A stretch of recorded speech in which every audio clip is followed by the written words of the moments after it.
It's interesting to me that when Al Jazeera does an expose talking about how the governments of Iran and Saudi Arabia and some other oppressive regimes are using computer surveillance on their own people, most folks that I know of are like, oh, yes, it's terrible that those countries are continuing to use these illegal means of spying on their own citizens.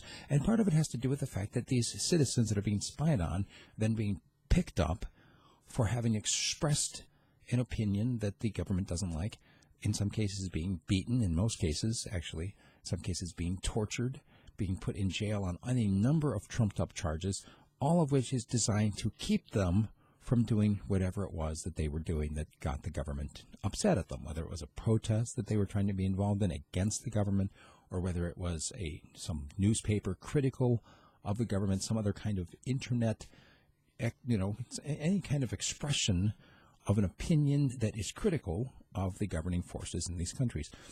And yet, very few people that I've talked to seem to understand that the same thing is happening right now in the United States of America, and people are not even batting an eye at it. I mean, I reported, 2 weeks ago, about what happened in New York City, the extent of the surveillance that was being carried out on the Black Lives Matter movement.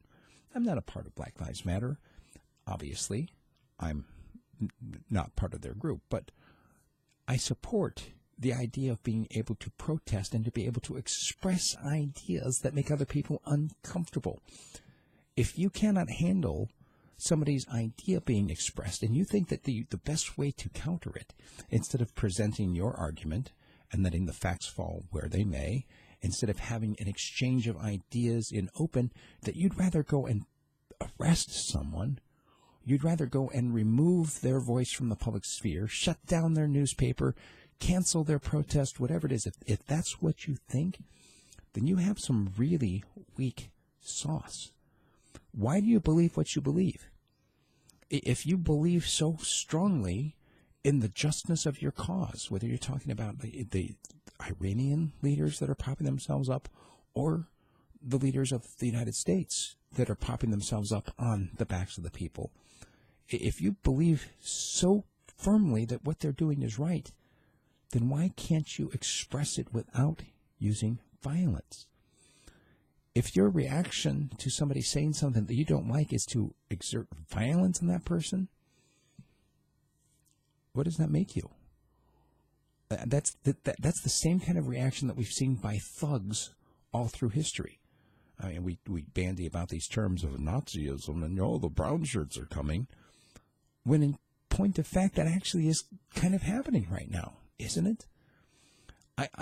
Look, if you can accept that throwing people off of buildings for being the wrong religion or for expressing a sexuality that you don't agree with, if you can agree that it's wrong to murder people, then maybe you can also agree that it's wrong to exert any kind of violence against another person. And I don't know if you can or not. Maybe a certain level of violence is perfectly acceptable to you. Maybe you want to punch me in the face right now, and that's fine. But I would really prefer that we actually use our words. Come on, use your words. Don't use your fist. Send me an email. Use your words. Tell me what you think.